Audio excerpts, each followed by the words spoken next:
Discipline and consistency. Most people believe success comes from intensity. They believe it arrives in bursts. They believe that one powerful decision, one moment of courage, one surge of motivation changes everything. That belief sounds good. It feels exciting. It gives people hope without asking much from them. But it is not true. Success is not built by intensity, it is built by consistency.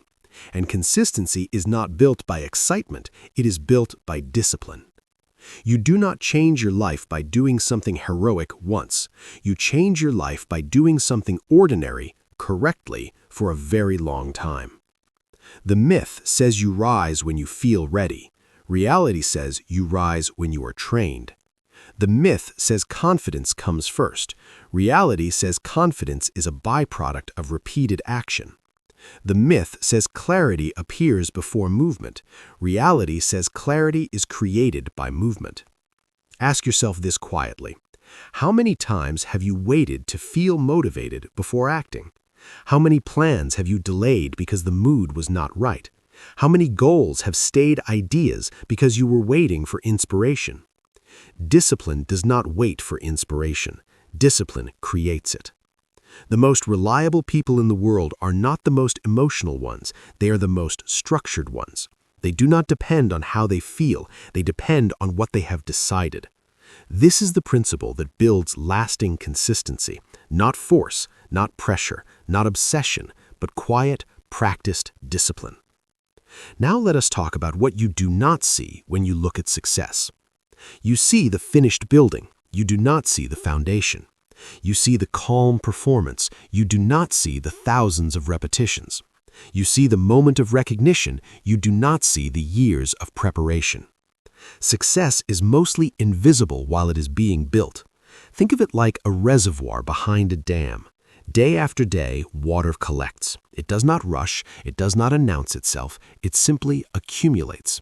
From the outside, nothing looks different, but pressure is building, capacity is growing, strength is forming. Then, one day, when the gates open, it looks sudden. People call it luck, they call it timing, they call it a breakthrough. But nothing sudden happened. What happened was accumulation. Your daily disciplines are the water behind the dam. Each small action adds volume. Each repeated behavior adds pressure. Each kept promise adds strength. Skipping discipline doesn't feel dangerous today. That's why people do it. The consequences are delayed, but so are the rewards. Discipline works quietly. Neglect works quietly too. Now understand this principle clearly. Opportunity does not respond to desire. It responds to readiness. Preparation meeting opportunity is not a saying, it is a law. Life does not reward potential, it rewards preparation. You can want more responsibility, but if you haven't practiced responsibility, it will not come. You can want more income, but if you haven't developed value-producing skills, it will not arrive.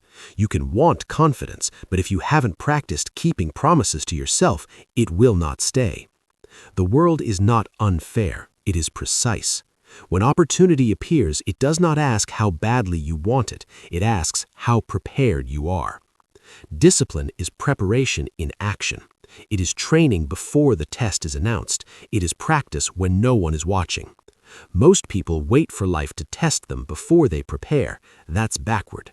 The disciplined prepare before the exam is scheduled. They build strength before pressure arrives. They practice before performance is required. Because pressure doesn't create habits. Pressure exposes them.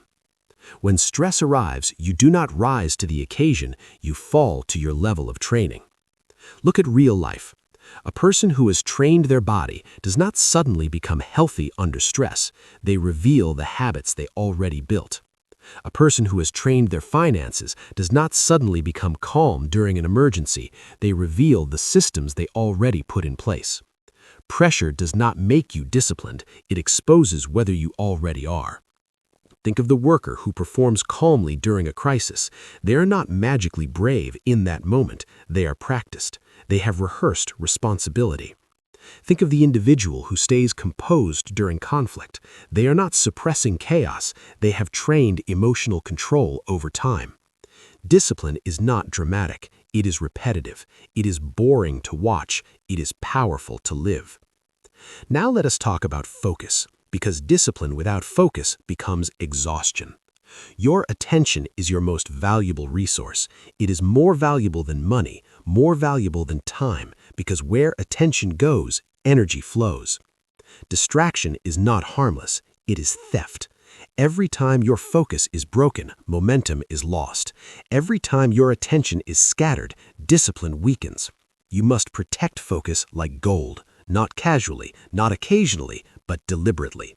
Focus is saying no to what is merely interesting so you can say yes to what is important. Ask yourself this honestly.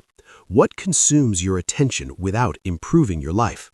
What interrupts your discipline under the disguise of relief? What do you allow that weakens your consistency? Discipline requires boundaries. Without boundaries, discipline leaks. Now understand the growth sequence, because consistency without learning becomes stagnation. Growth follows order. You learn, then you apply, then you evaluate, then you correct, then you persist.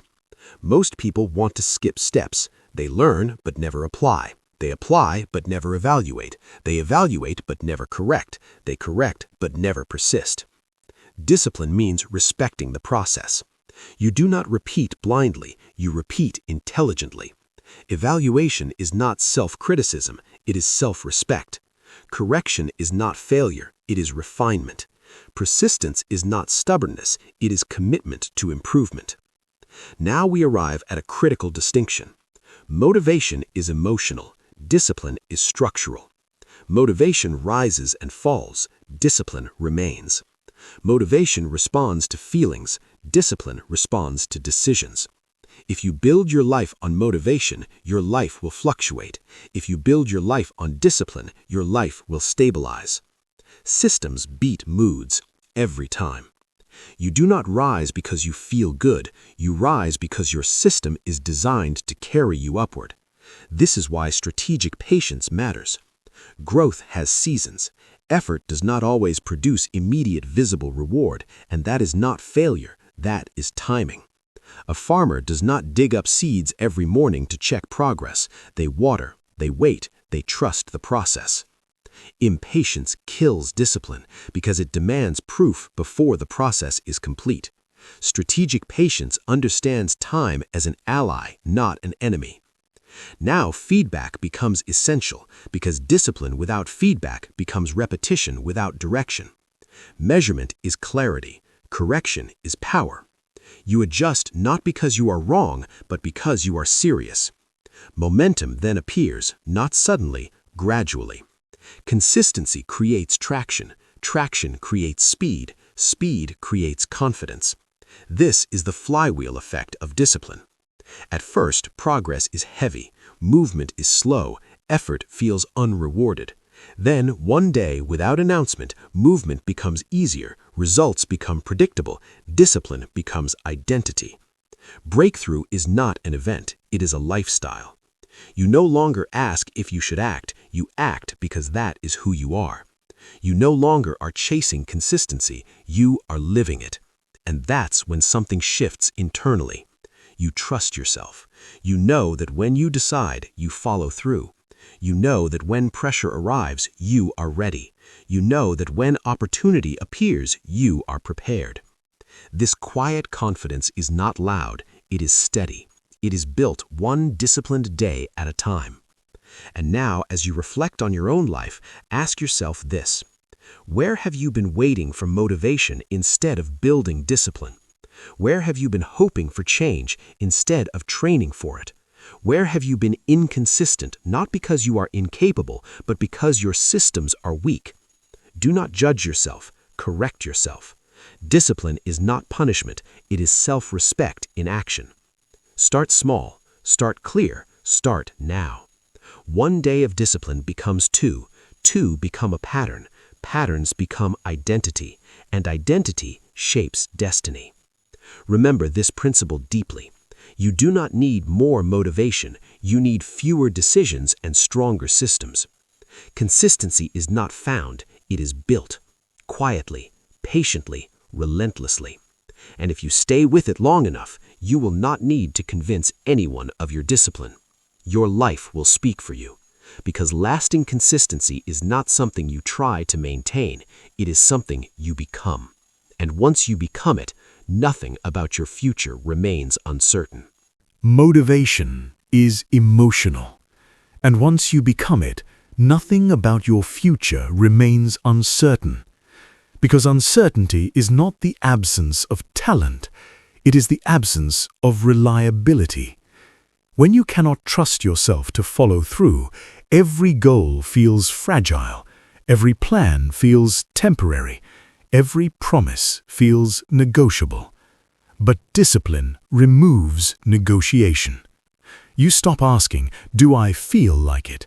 You start asking, "What is required?"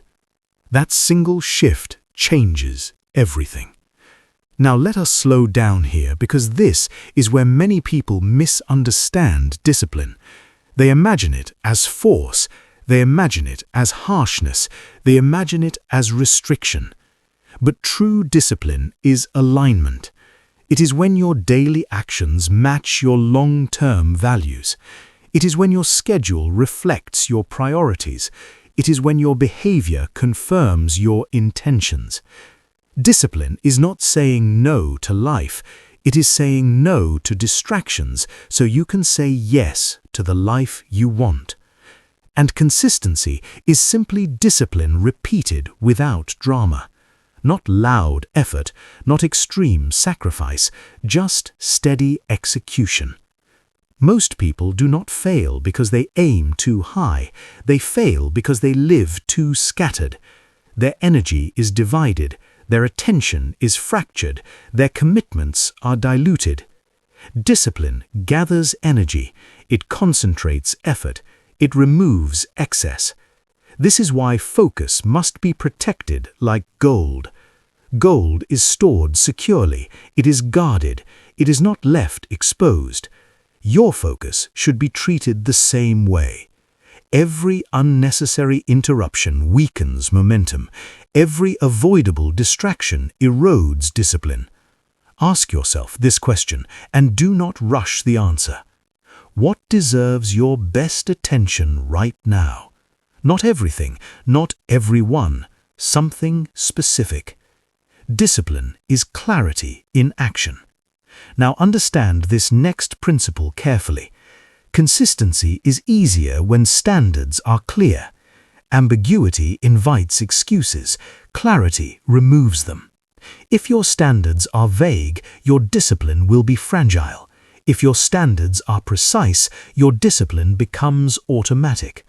Decide in advance what time you begin, what behavior is acceptable, what behavior is not. Decisions made ahead of time eliminate emotional negotiation later. This is how discipline outpaces motivation. Motivation asks, "How do I feel today?" Discipline asks, "What is the standard?" Standards do not change with mood. Standards do not adjust for comfort. Standards create stability. Now let us return to pressure, because pressure is unavoidable. Life will apply it, responsibility will apply it, time will apply it. The question is not whether pressure will come, the question is who you will be when it does. Remember this clearly. Pressure does not introduce chaos, it reveals structure. Look again at real life. The student who has practiced daily does not panic during the exam, they perform. The leader who has prepared does not collapse during crisis, they respond. The individual who has disciplined their habits does not spiral under stress, they stabilize. Pressure reveals patterns. That is why discipline must be built when life is quiet, not when life is loud. Quiet days are training days. Do not waste them. Now let us speak about patience, because impatience destroys consistency faster than difficulty. Impatience demands results before roots are formed. It asks for outcomes before identity is established. But growth happens underground first. You must be willing to work without applause, to improve without recognition, to persist without proof. Strategic patience understands that delay is not denial, it is development. The disciplined person measures progress in behavior, not outcomes. They ask, did I do what I said I would do today? That question alone builds self-trust. Self-trust is not built by achievement, it is built by reliability. Every time you keep a promise to yourself, trust increases. Every time you break one, trust erodes. Discipline is how you repair trust with yourself. Now, feedback becomes your ally, not your enemy. Feedback is information. Information allows adjustment. Adjustment allows growth. Avoiding feedback keeps you comfortable. Accepting feedback keeps you improving. Measure what matters, not obsessively, but honestly. Ask yourself regularly, what is working, what is not, what needs correction. Correction is not an admission of weakness, it is a demonstration of seriousness. Now momentum begins to appear. At first, discipline feels heavy, like pushing something uphill. This is normal. Early stages require more effort than they return. This is where most people quit. But those who persist long enough reach a turning point. The same effort begins to produce more results. Habits become easier to maintain. Consistency becomes natural. This is the flywheel effect. Small actions repeated create force. Force creates movement. Movement creates momentum. Momentum reduces resistance. Eventually, what once required discipline becomes identity. You no longer force yourself, you simply act. This is where breakthrough becomes a lifestyle. Not a moment, not a highlight, a way of being. You wake up aligned, you act deliberately, you rest without guilt because effort was honest. Your life feels less chaotic because your behavior is structured. And something subtle but powerful happens inside you. You stop doubting yourself. You stop wondering if you will follow through. You know you will. That certainty is not arrogance, it is earned confidence. Earned confidence is calm. It does not need validation. It does not seek approval. It knows. Now let us elevate emotionally, because discipline is not cold, it is freeing. When your actions are consistent, your mind becomes quiet. When your standards are clear, your choices become simple. You are no longer exhausted by indecision. You are no longer drained by regret. You move forward with steadiness. This steadiness is rare. That is why it is valuable. Most people live in reaction. The disciplined live in intention. And intention shapes destiny. So return to this principle one last time. Lasting consistency is not built by intensity, it is built by discipline. Discipline is not punishment, it is preparation. It is preparation for opportunity, preparation for pressure, preparation for responsibility. And when opportunity finally meets you, it will not feel overwhelming, it will feel familiar, because you have been practicing for it every day.